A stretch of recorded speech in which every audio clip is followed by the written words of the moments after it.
Hello students, कैसे हो। मैं संदीप शर्मा और आप देख रहे हो मेरा यूट्यूब चैनल बिक्स इंस्टीट्यूट, जिस पे आपका स्वागत है। तो बच्चों, प्रीवियस क्लास में अपन इलेक्ट्रिक फील्ड का जो टॉपिक, इलेक्ट्रिक फील्ड लाइंस का जो टॉपिक है वो कंप्लीट कर चुके हैं। आज का जो अपना टॉपिक है उस टॉपिक का नाम है इक्विपोटेंशियल सरफेस। यानी अपन आज स्टडी करेंगे कि इक्विपोटेंशियल सरफेस होती क्या है। तो सबसे पहले तो आती है इसकी डेफिनेशन।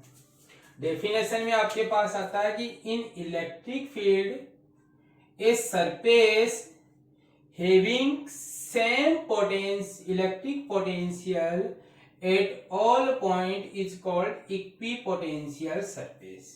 तो मीनिंग क्या हुआ कि आप इलेक्ट्रिक फील्ड में कोई एक ऐसी सरफेस कंसीडर करो जिसपे आप जितने भी पॉइंट लोगे उन सभी पॉइंट का अगर इलेक्ट्रिक पोटेंशियल सेम मिले आपको, तो उस सरफेस को अपन नाम दे देते हैं इक्विपोटेंशियल सरफेस।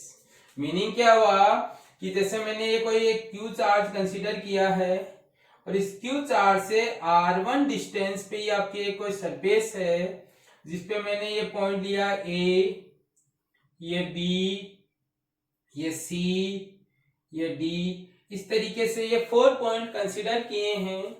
अब अगर इस सरफेस पे ये जो 4 पॉइंट्स है, इनका पोटेंशियल फर्स्ट का VA, सेकंड का VB, थर्ड का VC, फोर्थ का VD, ये सबके सब अगर इक्वल मिले तो अपन इस सरफेस को नाम देंगे इक्विपोटेंशियल सरफेस। तो इक्विपोटेंशियल सरफेस का जनरल मीनिंग यही हुआ कि अपन कोई सरफेस लें और उस सरफेस पे जितने भी पॉइंट कंसीडर किए जाएं उन सभी पॉइंट का पोटेंशियल अगर सेम मिलता है तो उस सरफेस को अपन नाम दे देते हैं इक्विपोटेंशियल सरफेस। क्लियर है बच्चों, कोई दिक्कत नहीं है। इक्वी का मीनिंग इक्वल, और क्या इक्वल होना चाहिए, पोटेंशियल इक्वल होना चाहिए। किस पर, किसी सरफेस पर। उसी सरफेस को अपन नाम दे देते हैं इक्विपोटेंशियल सरफेस। अब आपको इससे रिलेटेड 2 पॉइंट ध्यान रखने हैं। पहला पॉइंट है, अगर आपके पास कोई पॉइंट चार्ज है, कैसा, आइसोलेटेड। आइसोलेटेड का मीनिंग हो गया एकदम सेपरेट। अगर कोई आपका पॉइंट चार्ज है तो उसकी जो इक्विपोटेंशियल सरफेस है वो किस फॉर्म में होती है, स्फेरिकल सरफेस की फॉर्म में होगी। जैसे अपन ने ये कोई पॉइंट चार्ज कंसीडर किया है, इसमें आपके पास ये पहली सरफेस है, ये सेकंड सरफेस है, ये थर्ड सरफेस है, ये फोर्थ सरफेस है। अपन ने कहा है फर्स्ट सरफेस का पोटेंशियल V1 है, सेकंड सरफेस का पोटेंशियल V2 है, थर्ड सरफेस का पोटेंशियल V3 है, फोर्थ सरफेस का पोटेंशियल V4 है। तो ये जो अपन ने डॉटेड लाइन में जो स्फीयर कंसीडर किए हैं इनको तो नाम दिया जाता है आपका इक्विपोटेंशियल सरफेस। और इस इक्विपोटेंशियल सरफेस में जैसे जैसे अपन चार्ज से दूर जाते हैं वैसे वैसे ये डिस्टेंस बढ़ने के कारण आपका इन सरफेसेस का पोटेंशियल क्या होता जाता है, डिक्रीज होता जाता है। तो यहाँ एक रिलेशन है कि R4 सबसे बड़ी है, फिर R3, फिर R2, फिर R1। तो R1 less than R2 less than R3 less than R4, इस फिगर को देख के ये लिख सकते हैं। अब आपको पता है V इनवर्सली प्रोपोर्शनल R होता है, तो यहाँ R4 सबसे बड़ा है यानी V4 सबसे छोटा होगा। यहाँ R1 सबसे छोटा है यानी V1 क्या होगा, सबसे बड़ा। तो आप इसको देख के ये कह सकते हो कि जैसे जैसे अपन चार्ज से दूर जाते हैं या जैसे जैसे स्फेरिकल सरफेस की रेडियस बढ़ती जाती है पोटेंशियल क्या होता जाता है, डिक्रीज होता जाता है। तो आप कह सकते हो कि अगर फिगर में R की वैल्यू इंक्रीज करोगे तो V की वैल्यू क्या होगी, डिक्रीज होगी। तो पहला पॉइंट तो ये ध्यान रखना कि आइसोलेटेड पॉइंट चार्ज की जो इक्विपोटेंशियल सरफेस है वो कैसी होती है, स्फेरिकल होती है। दूसरा पॉइंट आपको ये ध्यान रखना है कि जैसे जैसे अपनी क्या होती है सरफेसेस की रेडियस बढ़ती है वैसे वैसे पोटेंशियल क्या होता जाता है, कम होता जाता है। तो बच्चों पहले आया इक्विपोटेंशियल सरफेस क्या होती है, ऐसी सरफेस जिसका पोटेंशियल सेम होता है उसको कह देते हैं इक्वी पोटेंशियल सरफेस। किनका पोटेंशियल? जिसपे लोकेटेड जितने भी पॉइंट लिए जाएं और उन पॉइंट का सभी पॉइंट का पोटेंशियल आपस में इक्वल हो तो इक्वी पोटेंशियल सरफेस कहलाती है। आइसोलेटेड पॉइंट चार्ज की इक्वी पोटेंशियल सरफेस कैसी फॉर्म में होती है? स्फेरिकल फॉर्म में होती है, जिसमें जैसे जैसे रेडियस बढ़ती जाएगी वैसे वैसे पोटेंशियल डिक्रीज होता जाएगा। कोई दिक्कत नहीं है इस पॉइंट में। सेकंड पॉइंट आता है कि अगर आपके पास यूनिफॉर्म इलेक्ट्रिक फील्ड हो तो उसकी स्फेरिकल सरफेस है वो फ्लैट होती है, और दूसरा परपेंडिकुलर टू फील्ड लाइन होती है। जैसे मैंने ये आपके पास कोई एक यूनिफॉर्म इलेक्ट्रिक फील्ड ड्रॉ किया है और इसमें ये आपकी जो लाइंस हैं ये किनको रिप्रेजेंट करती है? इलेक्ट्रिक फील्ड लाइंस को रिप्रेजेंट करती है। तब अगर आप इनकी सरफेस ड्रॉ करोगे कौन सी? Equi potential surface. तो ये इनकी इक्वी पोटेंशियल सरफेस है, और इन इक्वी पोटेंशियल सरफेस की अगर आप बात करोगे तो ये कैसी है? आपके पास फ्लैट है और perpendicular to the field line है। अब इसका मीनिंग ये समझो कि ये आपके पास कोई फील्ड लाइन है, इसका इक्वी पोटेंशियल सरफेस आपके पास, जैसे मेरा ये हैंड है इसकी पाम के अकॉर्डिंग ऐसे है, जो ये इसके परपेंडिकुलर होगी, और ऐसे प्लेन ड्रॉ करोगे, ये फर्स्ट प्लेन है, ये सेकंड प्लेन है, ये थर्ड प्लेन है, ये फोर्थ प्लेन है। इस तरीके से इन फील्ड लाइन के परपेंडिकुलर ये जो फ्लैट प्लेन ड्रॉ करोगे यही क्या कहलाएंगी? इनकी इक्वी पोटेंशियल सरफेस कहलाएगी। ये ध्यान रखना है कि ये आपका कितने डिग्री का एंगल बनाएगी? यहाँ पे 90 डिग्री का एंगल बनाएगी। ये सरफेस ऐसे है बच्चों, ध्यान रखना आपका। ये पहली सरफेस है जिसका पोटेंशियल V1 मान लिया, ये दूसरी सरफेस है जिनका पोटेंशियल V2 मान लिया। तो बच्चों आपको ध्यान रखना है कि अगर आइसोलेटेड पॉइंट चार्ज है उसकी स्फेरिकल फॉर्म में होगी, और अगर यूनिफॉर्म इलेक्ट्रिक फील्ड है तो उसकी आपकी इक्विपोटेंशियल सरफेस ऐसे फ्लैट प्लेन की फॉर्म में होगी। तो ये तो इक्विपोटेंशियल सरफेस का मीनिंग और उनकी ज्योमेट्री हुई। अब इनकी प्रॉपर्टीज आती है, जिसमें फर्स्ट प्रॉपर्टी अपन ऊपर पढ़ चुके हैं, electric field is always directed normal to equipotential surface.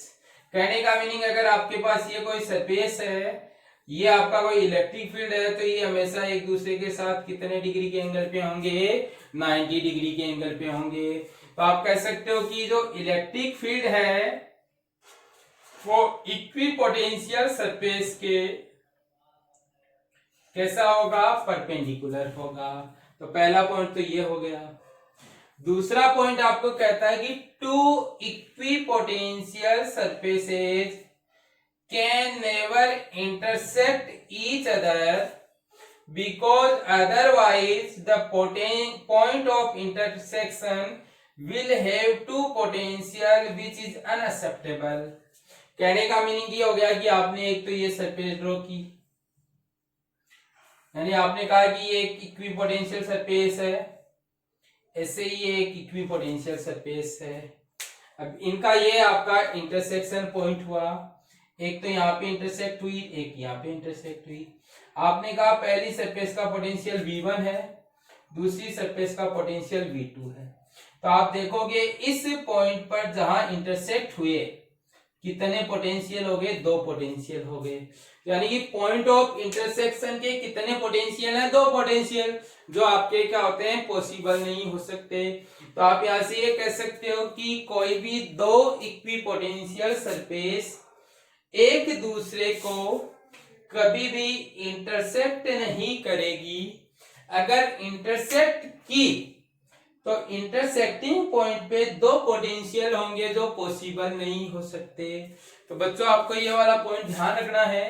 ये पॉइंट आपको पूछ लिया जाता है कि 2 इक्विपोटेंशियल सरफेस एक दूसरे को इंटरसेक्ट नहीं करती, क्यों? तो उसका आंसर यही है कि अगर इंटरसेक्ट कर गई तो इंटरसेक्टिंग पॉइंट पे 2 वैल्यू होती है पोटेंशियल की जो पॉसिबल नहीं हो सकती। थर्ड पॉइंट है no net work is done on a charge by an electric field as charge move between two points on the same equipotential surface.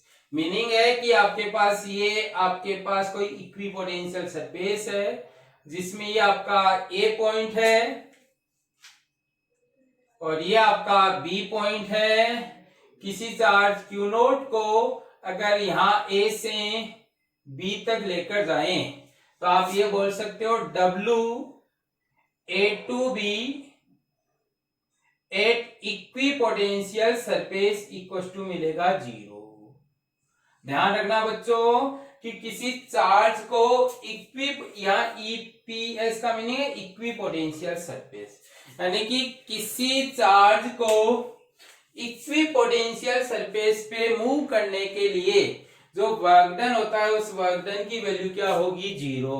और इसको आप डिफाइन भी कर सकते हो, आप लिख सकते हो by definition of electric potential difference. और वो आपको पढ़ाया मैंने VB minus VA equal to WA to B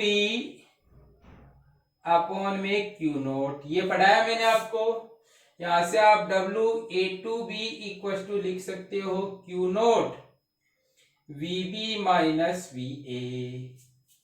क्या किया आपने कि पोटेंशियल डिफरेंस की डेफिनेशन से ये लिख सकते हो, इस Q नोट को इधर मल्टीप्लाई करोगे तो ये आ जाएगा।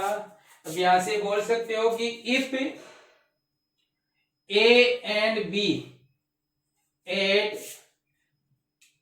इक्विपोटेंशियल सरफेस, अगर आपके पास A और B पॉइंट इक्विपोटेंशियल सरफेस पे हुए तो आप लिख सकते हो VA इक्वल टू होगा VB, यानी इन दोनों पॉइंट का पोटेंशियल सेम होगा और सेम होगा तो आप यहां से लिख सकते हो VB माइनस VA की वैल्यू कितनी आ गई 0 आ गई। तो आप यहां से ये कह सकते हो WA टू B किस पे एट इक्विपोटेंशियल सरफेस, और ये आपके पास निकल कर कितना आया 0 निकल कर आया। क्यों? क्योंकि इक्विपोटेंशियल सरफेस पे पोटेंशियल डिफरेंस है वो किसके इक्वल होता है 0 के इक्वल होता है। तो आप ये कह सकते हो कि किसी भी चार्ज को अगर इलेक्ट्रिक फील्ड की हेल्प से इक्विपोटेंशियल सरफेस पे डिस्प्लेस किया जाए तो वर्क डन हमेशा कितना मिलेगा आपको 0 मिलेगा। तो बच्चों इस पॉइंट में भी कोई दिक्कत नहीं होनी चाहिए।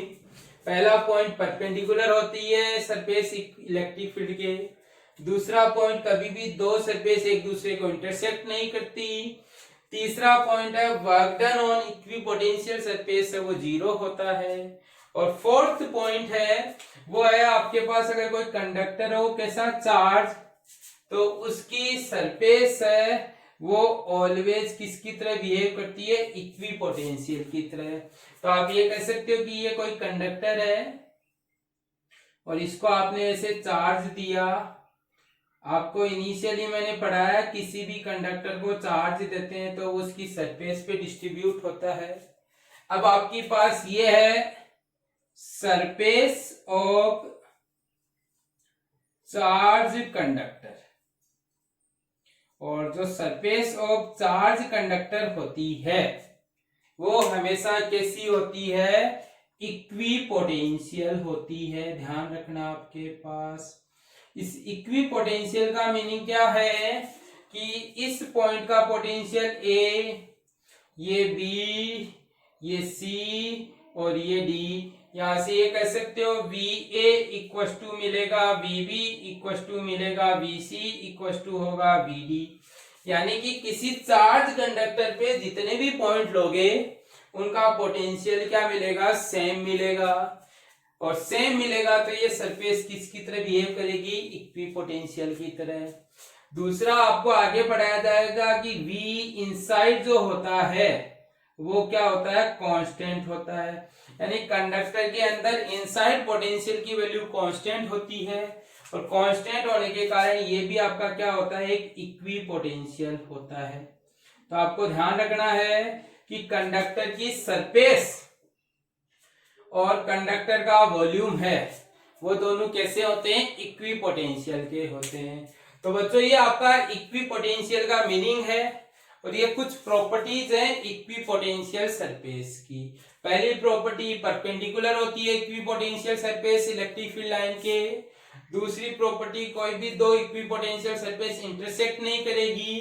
तीसरी प्रॉपर्टी है work done on equi potential surface zero मिलेगा। और फोर्थ प्रॉपर्टी है कंडक्टर की जो सरफेस होती है चार्ज कंडक्टर की वो भी कैसी होती है, इक्वी पोटेंशियल होती है। इसमें किसी बच्चे को कोई दिक्कत नहीं होनी चाहिए। अगर किसी बच्चे को कोई प्रॉब्लम हो तो वो बच्चा कमेंट सेक्शन में कमेंट करके पूछ सकता है। और इसी के साथ साथ अगर किसी को कमेंट सेक्शन में नहीं पूछना तो वो व्हाट्सएप नंबर पे व्हाट्सएप करके भी पूछ सकता है।